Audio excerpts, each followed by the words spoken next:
Being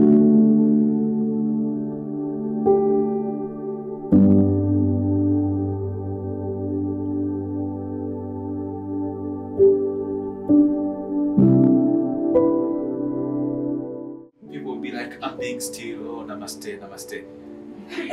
You're actually wasting your life because now you're waiting for manifestation without your participation. Na nafsi inapokaa sawa, it is obvious mind itakuwa sawa vile vile. So it takes time and readiness for you to be healed. Mimi nashangaa sana mtu anaandika fake friends kwenye status. Fake friends, mtaniona sio nini? How come you have contacts of fake friends in your phone? Eti nimeachwa. Itakuwaje? Eni unaacha vizuri tu. Kuna mstari kwenye Biblia unasema hivi, aspire to live a simple life. Work with your hands, minding your own business. Just live simple. You are already enough.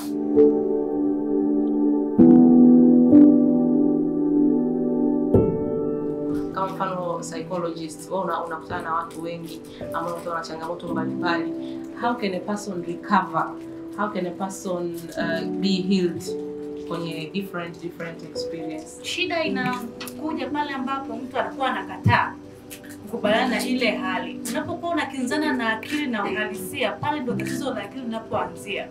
Kwa sababu the moment ambapo wewe unataka iwe namna yako wewe na mazingira yanakuonyesha ni hivi kwa namna hii, pale lazima mkinzani, lazima akili isikae sawa, kwa sababu unatafuta majibu ambayo mazingira yanakupa lakini unakataa. Kwa hiyo akili yako inailisha kitu kingine ambacho pale hakikioni ukitaka. Kwa hiyo inatafuta ni jambo gani ambayo huyu mtu analitaka ili akili sasa iweze kukaa sawa au iweze kubaliana na huo mchakato. Kwa hiyo healing process cha kwanza kabisa kinaanza pale ambapo utakubali ile situation, ile problem, hiyo mazingira au anything ambacho unakumbana nacho ili uweze kukielewa. The moment akili inapoelewa kwamba hiki kitu okay, sasa hivi nipo labda kwenye depression, okay, I'm accepting that I'm depressed. What next?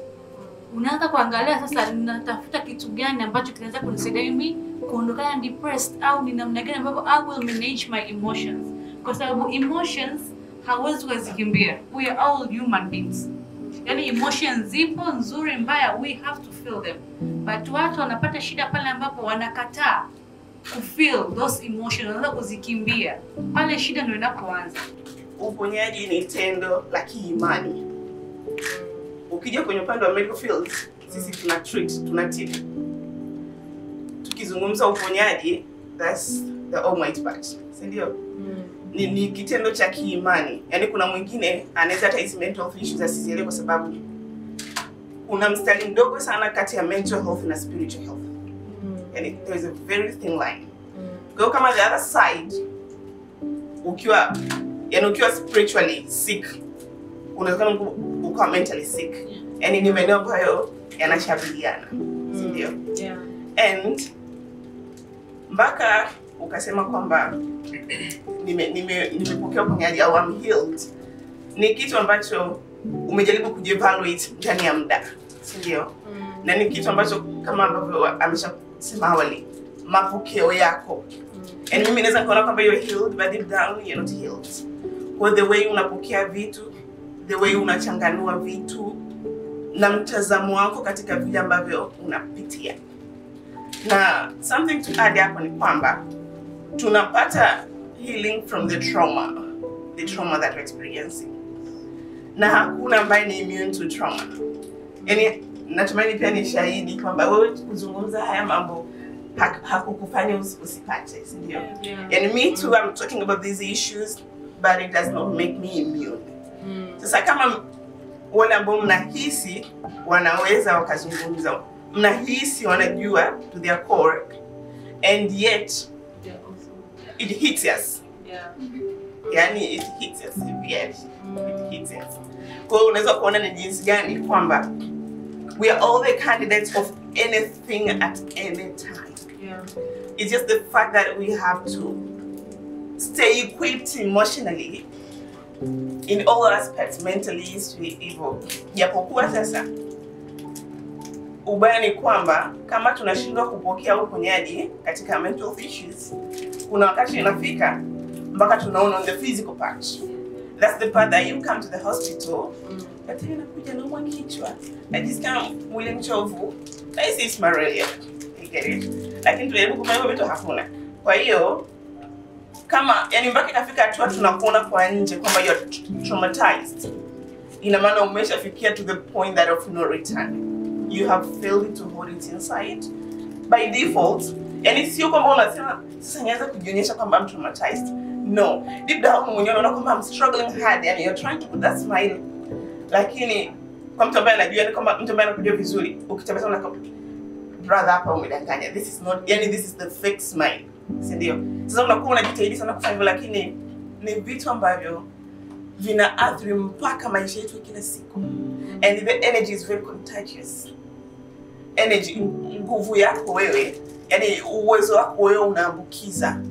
We're all here this way because I believe kuna some energy we are sharing. Kama kungeingia mndani wangu ungetukuta tunalia, by default ungekuja na huzuni. Lakini nimeingia at least kuna that energy, we are maintaining that energy. So when you know your energy, at least you're in a safe side. So healing takes time and it is possible to recover. It is very, very possible. But it may take time. And it takes time because hata inapoingia it takes time. And kuna baadhi ya matatizo ya akili hayaingii overnight. It takes time. Kuna watu wazima leo wanapitia trauma because of the childhood trauma. Yeah. So it depends on how the parenting part ilikopo kwako. And but enough when we meet, we don't discuss about our childhood issues. Yeah. Kijana wako amekuacha, he is not affectionate. Hajalelewa kwenye familia ambayo ni affectionate. How do you expect the person to be affectionate? Yeah. Nimelelewa kwenye familia ambayo baba alikuwa anapiga sana mama. Sijaona mapenzi, sijaona ile lugha ya upendo. Leo nimekuwa unataka nikuonyeshe upendo. Natoa wapi? Yaani natoa wapi? Unaweza kusema hii msinigania hana upendo. Hanipikia, hanifuli. Mimi sijaelewa hivyo. Yaani miaka yangu karibia 26 nimekuwa sijaelewa hivyo. Nimekutana nayo mwezi mmoja na kupikia. Bro. Unaona kuta vitu vingi ambavyo sasa hivi tunavifanya au vinatokea. Sasa katika mahusiano. Tunakutana tukiwa na trauma nyingi. Unakuja kuwa victim, hujapenda kuwa victim, lakini ukipenda boga, penda na walaki. Kwa ukiamua kumpenda mtu, itabidi sasa wewe tayari unakwenda na trauma zake. Unless otherwise, let's stop. And let's put things on the table and discuss. Jaribu kudig deeper. Kwa sababu mental health talks are not light talks. Yani are not light talks. I believe mmekuwa watu ambao tuna experience these issues. Na mpaka mtu alikujua kwamba kweli you're traumatized or you need healing. Yani mtu amekuwa interested kusema either you did not speak it out au mwingine, yani kuna mwingine yani amekuwa dedicated kujua shida yako. You know, such kind of people. I know you're not okay. I'm interested. And you can see that I'm interested. I want to know what's wrong with you. Kwa ukipata mtu ambaye amekupa sikio zungumze, keep that person. Au ukipata mtu ambaye umetaka kuzungumza akakusikiliza, keep that person. And yet, kama mtu akianza kuelezea shida zako ili aweze kupona, sio wakati sahihi wa wewe kuanza kuelezea shida zako pia. You get it right? Yes. So, that's it.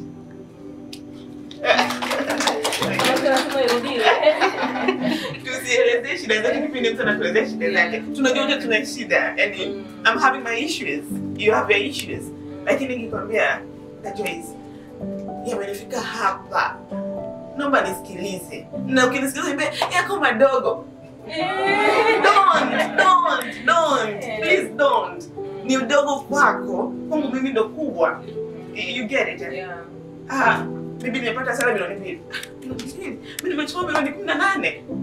Mimi ndio nilikuwa nayo. I'm taken out of that. Okay. Kwa kila mtu tatizo ni kuwa kwa upande wake. And you should not belittle anyone. Amekuja na shida. Yamkini wewe ndio unafanyika baraka. Mungu tumia watu kubariki watu. Yani kama mfano mimi I have knowledge. Good knowledge, I know how to manage stress. If you get stressed, go do exercise. Go if you do what. I have that knowledge. I'm for Madam Psychologist pale. How to manage stress, how to manage nini. Can that help when it comes to mimi Madam Psychologist, mimi Joy Madam Psychologist hapo asho nimeolewa alafu kidogo nikakutana na mwanaume anapiga. Will that knowledge help me? Unje tunaamini kwamba daktari anajua kila kitu. Yaani ukienda hospitali unaeleza kila kitu yani unajua tu yani you know it all. Sindio? You're right. Mimi nilipata sonona. Nilipata depression. Severe depression. Wewe. Yes. That's good. Go deeper. Go deeper. Go deeper. Yani I want to say that kitu ambacho kinawakula sana watu ambao either ni wabobevu au wataalamu ni ile kwamba sasa watanionaje? Daktari anaumwa, daktari nimeachwa. Itakuwaje? Yaani una afya vizuri tu. Ndio. Kwa hiyo mimi kujua tatizo hainifanyi na mara kwanza nimepata depression. I did not know if I had depression. And I was like, maisha kumeonenda hivi, this is not a good thing. It's a part of life and I have to take it. But I got it twice. The second time when I had it is when I realized that no, this is depression.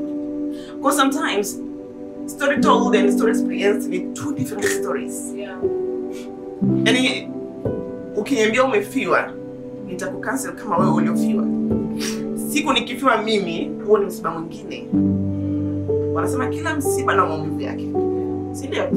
Yani unaweza kufiwa leo na yani hakuna mtu anazoea such kind of situations. Yani kila msiba na maumivu yake. Haijalishi wewe ni mbobevu kiasi gani. It hits you again. Si ndio?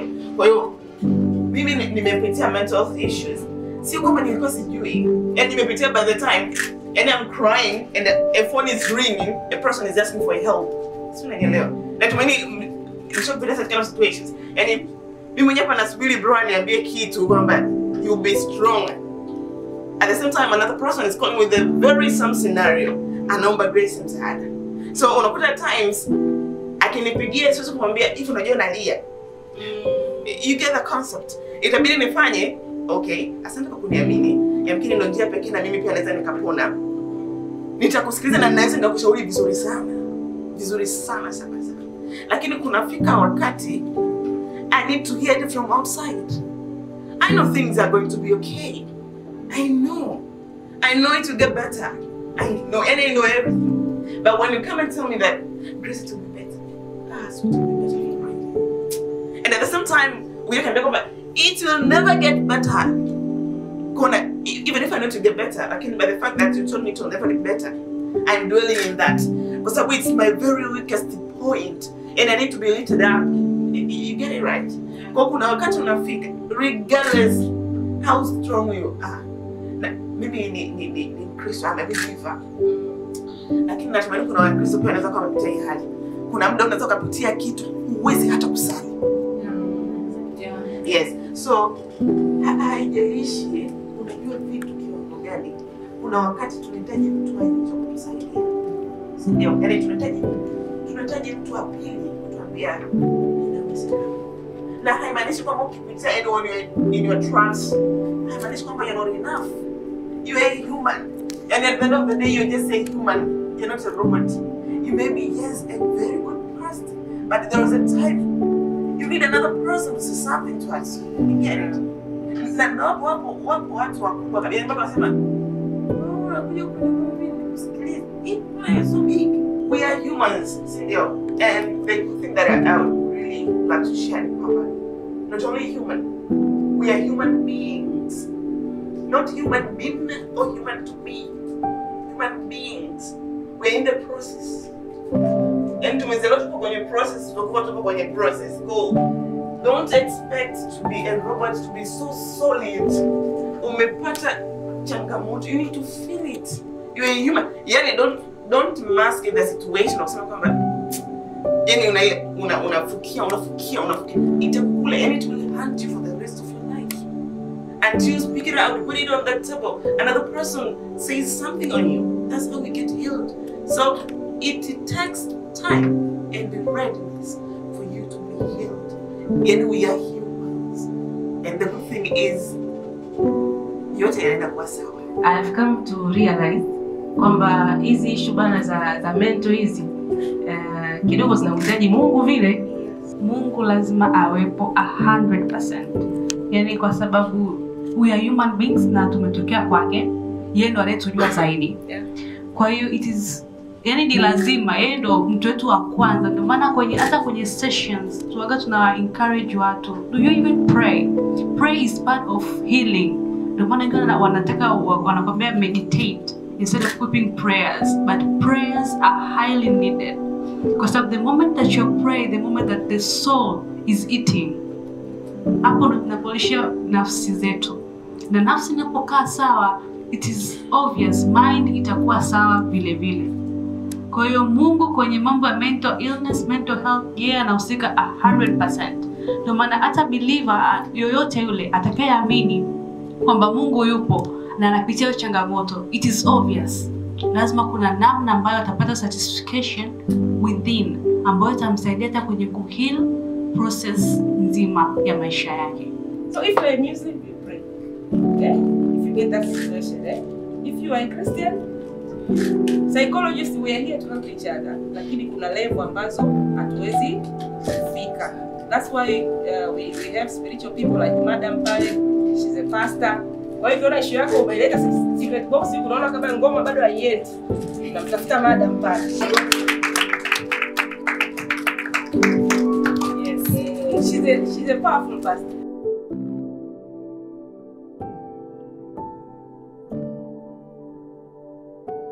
Persistently. Sawa, sio tumemka leo unauma kichwa kasema jamani I'm stressed. Sawa, inachukua muda. Kwa kichwa kuuma sana, saa nyingine unaweza mwili ukapata general body malaise, mwili unakuwa uko weak, yani unaona kabisa. Yani you don't feel yourself, unaweza kesi kama kwa mwingine kama mimi najijua hii ni malaria tu inakuja.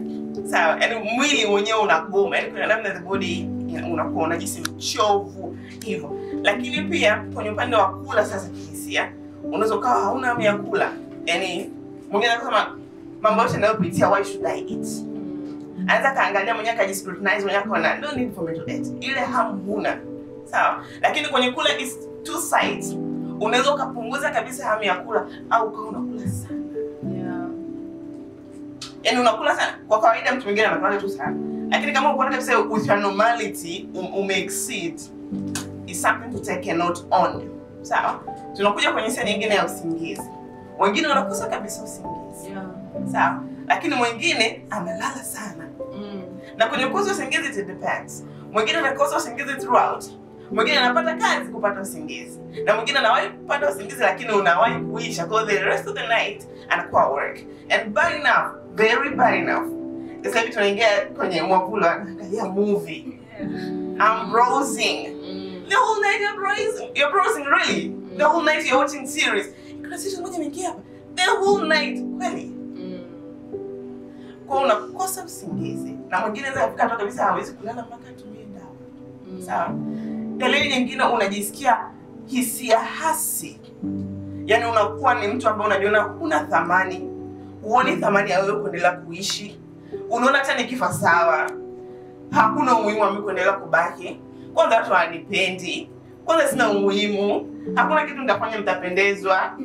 Kile ninachofanya mimi nakosea. After all, tangu nimezaliwa chini na mbioga kwanza wewe you're worthless. Ukaja kukutana na mimi kama mtu mwenyewe una kitu. Yaani ukazidi tu yaani you're worthless.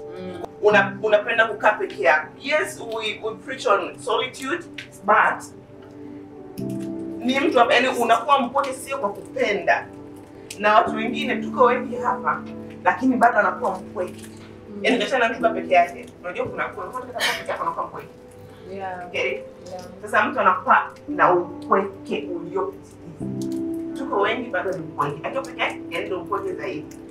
Na hali ikikithiri inapata mpaka utendaji kazi. Ulikuwa unawahi kazini, unaanza kuchelewa.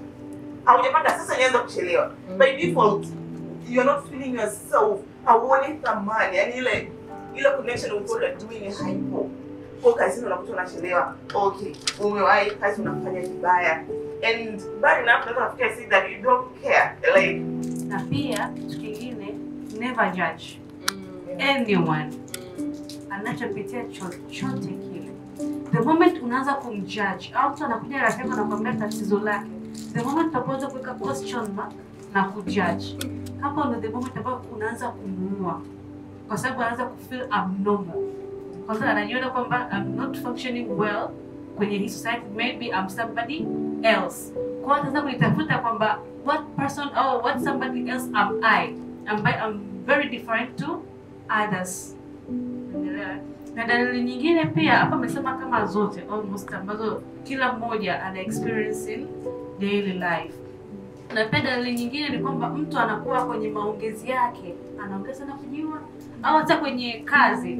Anasema mimi nikikosa kazi, usibora nife tu. Yaani kama it's out of fun. Yaani anaongea mkiwa mnacheka. Lakini quote that. Hamna mtu ambaye anaongea kitu kwa masihara. Hata kama mkiwa mnacheka. Lazima kuna kitu anakimaanisha, lakini inakuwa out of smiling.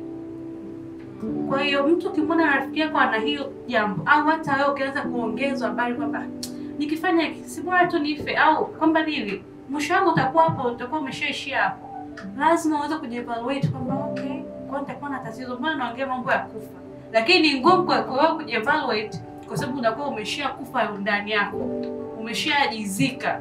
Lakini mwenzako ana nguvu ya kuweza kumsaidia, au hata wewe ambao unapata leo hii elimu una nguvu ya kumsikiliza mwenzako na kumuelewa kwamba yupo kwenye stage gani sasa hivi. Mpaka anaongelea kufa, maana kuna changamoto ambazo anapitia hawezi kuzisema, kashajizika ndani yake. Kwa hiyo anatafuta msaada lakini hajui anaanzia wapi. Kwa hiyo mazingira yanajenga akili yako au yanabomoa. Ndio maana kuna social factors ambazo ni mazingira yamekuleleaje, watu gani wamekuzunguka wewe binafsi, ni vitu gani kila siku unaviona kwenye maisha yako ambavyo ndio vinajenga akili yako. Unapokuwa kwenye mazingira hata kwa 16 days tunasema ndio inakuwa tabia yako kwenye hiyo sehemu, na ndio vitu ambavyo utaviadapt automatically. Ndio maana kwa mtu mwingine anasema, mwandishi mmoja alisema, show me your friend, I'll show you the winning twine again. Kwa sababu unapokaa na friend wako kuna tabia mna exchange, it is automatically. Kama ulikuwa huongei sana, automatically utaanza kuona, utajifunza. Kwa sababu hapo ndio mtu masaa 24. Na kama ni mkewe mwenzako, kama ni mwongeaji, atajifunza na yeye balance kuongea. Kwa hiyo angalia ni vitu gani ambavyo vinakusurround. Vinaweza kukuletea depression pia. Hata makazini. Kuna sehemu ambapo tunafanya kazi, mazingira yake si mazuri. Mabosses pia inabidi tuwaelewe kwamba wao pia ni binadamu, wamejenga mazingira yao. Kwa atakapo kutreat wewe ni kutokana na namna ambavyo ame-experience maisha yake tangu mdogo, hata na watu ambao wamemkuza kwa kwenye position. Kwa hiyo unaweza kusema kwamba mental health unaweza tukapata kwenye relationship na boyfriend wako au familia yako, no. But hata sehemu ya kazi, hata marafiki wanaokuzunguka, hata sehemu unayoishi inaweza kukujenga mazingira, afya yako ya akili kuwa nzuri au mbaya. Kwa hiyo inabidi tuwe makini. Na pia ni lazima tujifunze kuweza kuwa na mtu. Mimi nasemaga afya ya akili inakuwa healed sana pale unapo unakuwa na mtu. Binadamu sisi kwa sisi ndio tiba ya afya zetu za akili au magonjwa yetu ya akili. Kwa sababu the moment utakwenda kupata medication kama ndio hiyo major depressive, nipishapata medicine, the moment na kunywa tu dawa, but sina mtu akunambia Eva you will make it, Eva itapita, tukae kumzika kidogo, Eva itakuwa hivi. Kwa hiyo yale maneno ambayo mimi nitakuwa na kosa ambayo atanisaidia binafsi ndio ataweza kunifanya nizidi kudidimia kwa shida ya afya ya akili.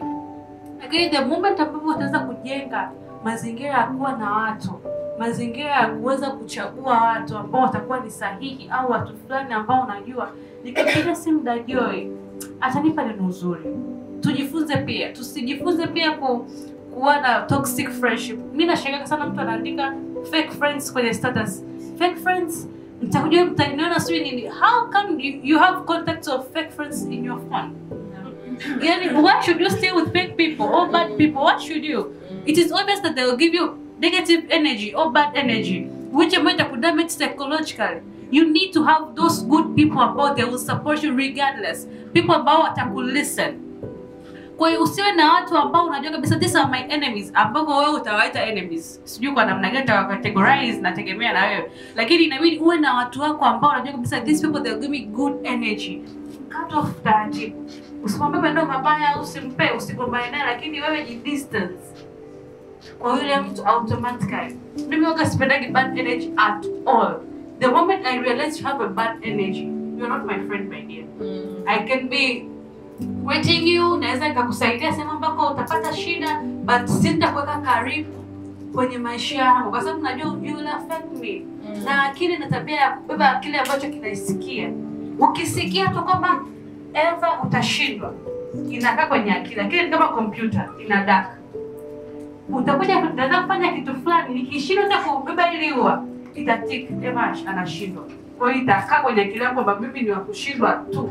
Kwa sababu nilisikia, nikaliweka, nikafanya kitu, bahati mbaya tu nikashindwa kukifanya, ina tick automatically. Love ina take almost 70% of somebody's life. Scientifically wanasema. Kwa hiyo angalia ni sehemu gani do you receive more love than hate. Na binadamu sio kila mtu atakupenda. It is normal. Kwa sababu kila mtu ana categories zake za maisha ambayo amelelewa binafsi. Na jinsi ya kuchoose watu, na jinsi ya kuishi na watu, na jinsi ya kuperceive watu, na jinsi ya kuenenda na watu. Kwa hiyo sio kila mtu atataka kuget along na wewe. You choose people who choose you. Kwa sababu hao ndio watu ambao watakweza kukuweka karibu wewe na kukupa kila ambacho wewe unahitaji au akili yako itakuwa sawa. Kwa tujenge tabia ya kuevaluate ourselves. What do you want? What things ambavyo wewe utaweza kuvikaribisha kwenye maisha yako vitaweza kukusaidia. Lazima usiwe nimependa sana kaka Modesta aliyosema kwamba usiwe bendera fata upepo. Sio kila sehemu una fit. No. Sio kila sehemu. Kwa hiyo inabidi uangalie mimi Eva labda ni psychologist. Nataka kujua hiki kile au mimi ni mfanyabiashara. Kwa hiyo I have to link up with people ambao wako wana speak my language. Watu ambao mimi hata nikiongea kwamba mental health is this and this and this, they will understand me automatically na watanisaidia na nitaweza kujua kitu fulani. Au kama nataka kuwa professional nitajua sasa naenda kwa kaka Lungu, naenda kwa kaka Modesta, naenda kwa fulani. Najua hawa watu watanisaidia. Lakini nikienda kwa mtu ambaye ni mfanya biashara au nini, yeye ataniambia mambo ya biashara na atani describe unaingia kwenye field ya psychology ya kazi gani, huko hamna hela mpaka mtuje comment zako ni leo. Kwa hiyo tujifunze kwenye evaluate sisi ni akina nani na what kind of association you want to make, and hawa watu wanakusaidia. Maana pia unaweza kuwa na watu ambao kwa kwenye same association but wana negative energy all the time. Kwa hiyo angalia ni mtu gani ambaye anaweza kuniinua. Hata ukipata mmoja tu, mtu mmoja anaweza kukusaidia wewe kupush. Tangu nimeweza A-level, form 4, mimi I had my business. Nilikuwa napenda sana hela. Kwa naingia university nilikuwa na apply for business administration, UDSM nikakosa. Nikaenda law nikakosa. Nikasema okay, so nakaa nyumbani mwaka mzima nisubiri tena mwakani ya apply chuo tena. Washaka kananiambia kwa nini usiingie kwenye hii koza psychology, naona haina watu wengi, lakini ingia usome. Nimeingia but I was very discouraged. Yaani nilikuwa naumia ndani. Nasema nasoma basi tu maana my dad hataweza kunielewa kwamba umefaulu vizuri then unakosaje UDSM. Yaani why unakosa UDSM? Unajua kuna wazazi yes amefika sehemu fulani lakini anakuwa anasema why ufike ushinde kuenda chuo wakati una hizi grade nzuri kama umepass vizuri. Kwa kusema ngoja nikasome psychology. Nimeenda kusoma psychology mwaka wa kwanza nilikuwa sielewi. Yaani kwa sababu nilikuwa bado sija accept ile kitu kwamba I have to study it. But as the times goes nikawa interested kwa sababu kuna vitu nilikuwa nikijifunza na reflect back to my life. Na reflect back to how I was raised. Na reflect back to my trauma. Many nikawa understand nachukua psychology as part of enjoying it kwa sababu na reflect mimi personal. Kwa at the end of the day nikaja nikasema okay, so mimi I'm belonging to this place. Na kumaliza chuo nikaanza kusaidia watu. Na hapo nikaanza kupata kazi. Kwa hiyo nikasema nisinge accept his fate. Basi hata kwenye maisha yangu nisingeweza kujua what is my purpose. Unaelewa? Kwa hiyo nikasema kwamba okay, so ni kama Mungu ndo alikuwa ananivuta kupeleka kule. Japo mwanzoni my family walishangaa sana. My sister nakumbuka alinitembea akaniambia unaenda kusoma kozi za mapadri. Utafika wapi? Psychology Tanzania, nobody knows about psychology. Unaenda kusoma kozi za mapadri utakuwa kwa mtumishi dada.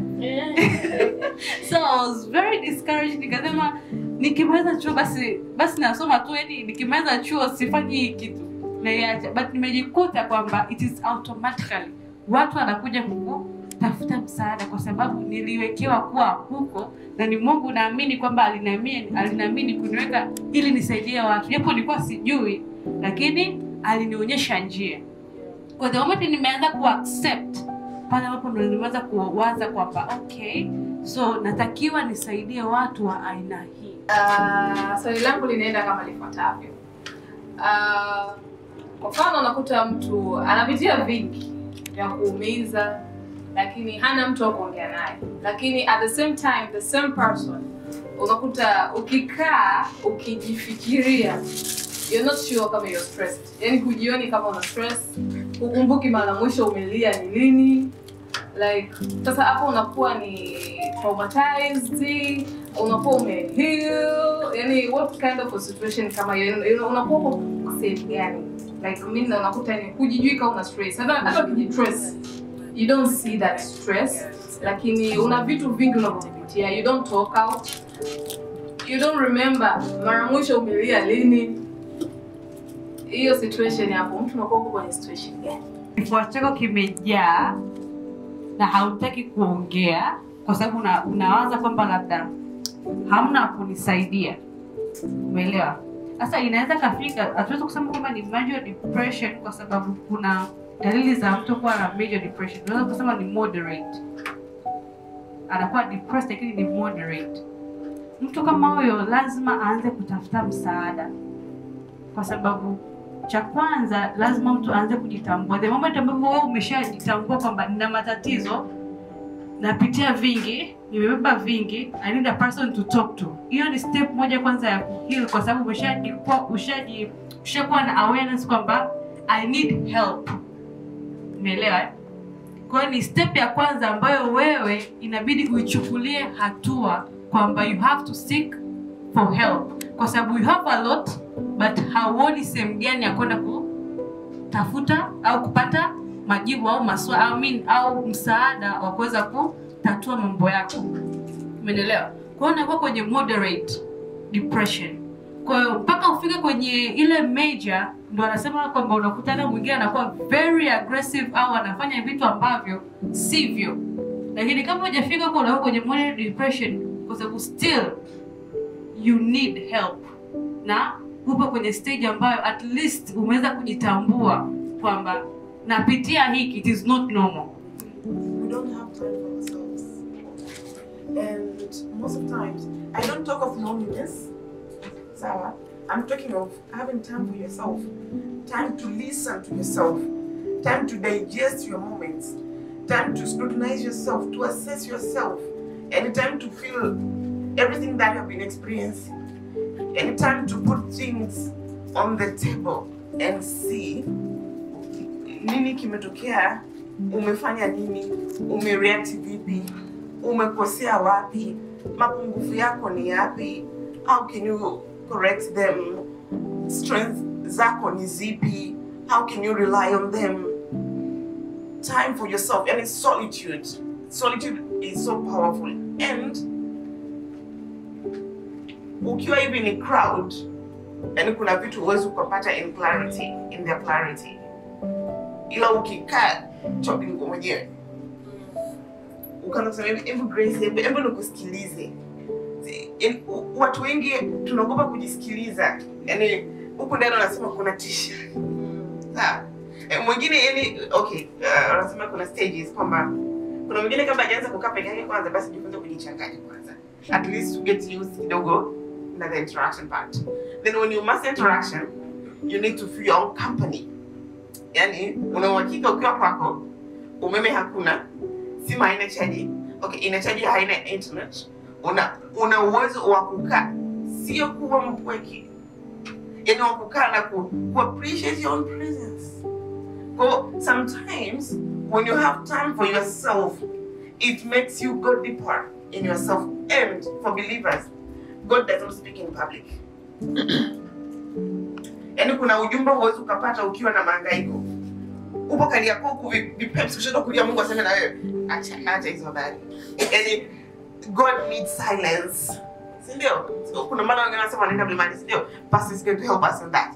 Lakini kuna wakati ambao unahitajika uzungumze na Mungu wako, uzungumze na the inner you, the little you, uzungumze na the future you. Talk to yourself. Talk to yourself things that you'd like to talk to another person. If you don't believe in God, then any supernatural power that you believe, because there are people who don't believe in God, we respect that. Ndio, yani we respect that. Maana vitu ni vile vile. Mwingine anakuambia mimi naamini kwamba kuna just supernatural power. Hataki tu kusema kwamba kuna Mungu. But deep down the supernatural power is God by default. Ndio. Kwa sababu okay, unaamini upepo, twende na huo upepo sasa. Huko unakwambiaje? Asante sana kwa kweli. Sasa inabidi, kwa hiyo that means sometimes depression is good, sometimes it depends on. Has never been good. It has never been good. Okay, good. Basi tunaomba tumkaribishe kaka Ibra. Mungu aliyekuumba akukuumba so that you just become alive. He had a plan for you to have a life. Sawa? And there is no life without healing. Naomba hiyo kitu uelewe. Life is no life without healing of the soul and of the flesh. Unfortunately, you can't heal the spirit. You understand? The spirit is perfect. Unless kwa wale wa Kristo ukiokoka, then it becomes the new spirit, that's another story. But the soul needs healing, the flesh needs healing.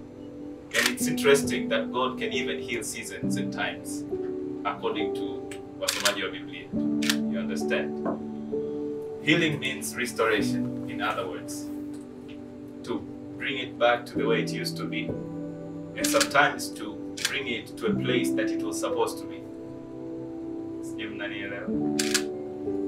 Some of you that are in pain, it's necessary that you are in pain, so that you find you because of the pain. There are breakups that are actually a blessing. They had to happen to you to even tell you that you had a problem, not from the breakup, but probably from where you're coming from. But when we go through pain, because kwa mimi pia na ulokole wangu, there was a time that Jesus was not so real, and I was a man of God. I've seen visions, I've prayed for the sick, but when it came to the healing of the soul, I prayed for myself and it still hurt. Put hands in the mighty name of Jesus. Nothing is happening. You know? And ubaya ni kwamba you can take Panadol. No, I don't take alcohol. There is no cure.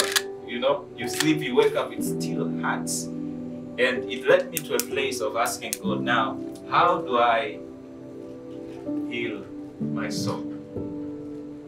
You understand? If God, you heal the soul, how do I tap into that healing so that I can also be healed? Okay.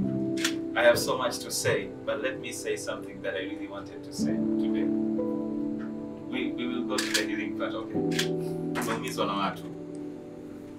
Either wapenzi, familia, marafiki, experiences za zamani, sometimes tumeumizwa na sisi wenyewe. And there is no greater pain than like the one that you caused yourself. You dated a guy that you knew you were not supposed to date. You took yourself to a party that you felt you were not supposed to go. There was a time that you are taking alcohol non-stop, sleeping with everybody, now you have HIV, and nobody knows. There is no pain like the one that you know. This one, I made it happen. You understand? Wenzako wanasoma ulikuwa usomi, sasa hivi you're broke, you are like, I wish. It's painful. And there is a wound in your soul that no devil caused, you did it. And most of us, we are looking for people to blame for the things that we caused ourselves. Now the thing that hurts the most is that in most of the pains, we participated. Because one of the things God gave every child of God is the power to choose. And the thing that we take for granted is the power to choose how we see things, including the bad stuff that happened to us. The choice to see is up to you. You understand? You have a choice to look at yourself as a victim or a victor. It's a choice. And I didn't know it was a choice before. But to watch it, let me go back to what I'm supposed. I'm not preaching, guys. I'm just sharing some stuff. God has blessed you to be a blessing. But the thing is, most of us, when we think of blessings, we have externalized blessings. We think, when I get a man, I will be blessed. You know, that's the mindset of many people. Just kwamba kuna watu wana feel like something is really missing because there is no man in my life. Or my mom rejected me, or my dad, or somebody. You understand what I'm saying? But the thing is, when it comes to receiving blessings, na hizi ni kwa watu wote wa Kristo na Waislamu, you are the first blessing you have to receive. And if you can't receive you're in trouble. Because you will not know how to give us you. Ndio shida za mahusiano zinapoanzia. We are giving other people majukumu mazito sana ambayo si wenyewe alitushinda. You have failed to make yourself feel so special. Now I have to come into the picture and make you the angel that you're supposed to be. And so tangu umeanza kudate, everybody leaves you. Because everybody is tired of carrying you. It's too hard to satisfy you because you can't satisfy yourself. From the mind, the flesh, the soul. It's hard. We were told, bichwa kubwa, mwangalie sura yako, mwangalie miguu yako. Hivyo kuna mwanamke anakupenda. Look at you. Tangu tumezaliwa, we have been programmed to see ourselves not as blessings, not as gifts. You're already a star. You don't need nobody else to add or reduce. Number mnisikize. So you have to master saying you. But I can tell, even from this place, without using prophetic anything, sir, that some of you have not received yourself yet. It's always another person on Instagram that is prettier than you, most beautiful than you, ana shape nzuri zaidi yako, ana macho mazuri zaidi yako, wana hela wao, yani kila kitu ni cha kwao. When you look at yourself, ukiact na kale kapain ulikopitia, it's worse now. So Mungu alipokuwa anaumba, and then you say, you know what? For Ibrahim, let me give this guy Ibrahim. I need me more than I need you. You hear what I'm saying? Yes. And you need you more than you need anybody in this place. Yes. And most of you, especially Sisi, my pastor, and sometimes the psychologists and the doctors, we tend to show up for everybody else, and then we don't show up for us. Why? Because we have rejected us as a blessing. It's like the disorder of the world and the competition of the gram, the social medias and all this stuff. Child of God, well, right now, you are a blessing already. Mnanisikia? So asija kuna mtu mimi nilikutana naye and aliniambia, beautiful young lady, and the boyfriend told her, look at your legs. Yani kwenye magombano yao anamwambia muangalie. Now it happened to me one day. I was sitting down with my that time baby girlfriend, you know what I mean? We are sitting down and we are talking about babies. And I said, I would love for my son to be like me. And Akaguna, I was like, So I'm like, this is my woman. And she wouldn't want my son to be like me. Now, you see the problem? But I was like, she was like, hapana kwa kweli. That day she was disqualified from being my woman. You know? Because she was trying to be with me and still does not see me for me. You understand? But that's the biggest problem that is causing us pain. Because sababu we want other people to see us for us and we don't know us. Dada amesema about, are you comfortable being by yourself? I wasn't for many years. Why? Because I am running away from me and I'm looking for someone to hire to take care of me. I'm not a psychologist, this is the other side. Probably you're in a place that you are scared of being you. Okay? You're scared of fully embracing you. So even when you can tell from how people sit, how people move, how people speak, people are worried so much about what other people are thinking. Sawa. Kuna mstari kwenye Biblia unasema hivi, aspire to live a simple life. Work with your hands, minding your own business. Live simple. You are already enough. And you don't have to work so hard to be lovable. Because the pains that we have are, I'm heartbroken. And I need to work to make you love me to replace the pain he caused me. So tuna wengine tuna maumivu mengi. Now tukimpata mmoja akatuacha, we think because of him living, we are in pain. But si tuna maumivu mengi sana, from kufeli darasa la 7 to being broke, kuwa kwenye maisha, wewe mwenyewe kutokujipenda. Now mtoto wa mtu ambaye alikuwa anajaribu at least to be a light into your darkness, ameona the darkness is too much for his light, kaamua kujitafutia njia nyingine. You are saying to yourself, now I'm drinking because he left me. And it's not true, child of God. You are a blessing. And I mean, including all the bad things that happen to you. They are not supposed to happen to nobody else but you. Are we together? Yes. Yes, so ulipata mtoto na miaka 12, it happened to you. If you have HIV in your blood, it's fine. Thank God it happened to you. Okay? Because you might be the first one to survive that story in your family. Maybe there is a generation of countless women huko nyuma yako that may go through the same experience, but they are looking for one person to say, I survived. You have a voice. Are we together? Unajua, sometimes when we look at healing of the soul, we look at the things that happened that wounded us, right?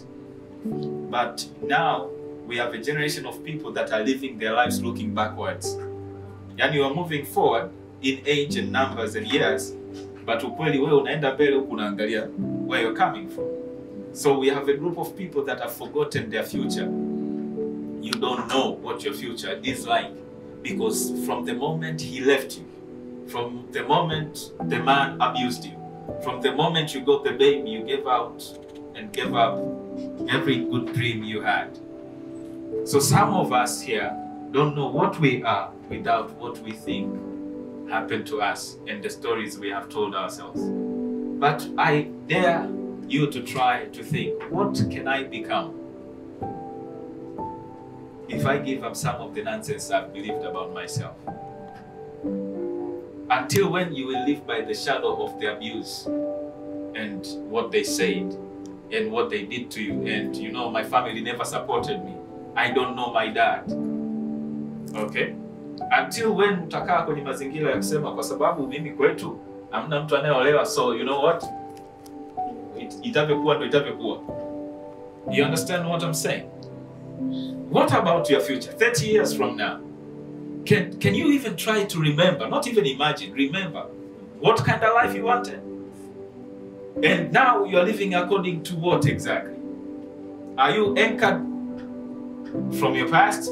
Or what is driving you is an anchor that stands in your future?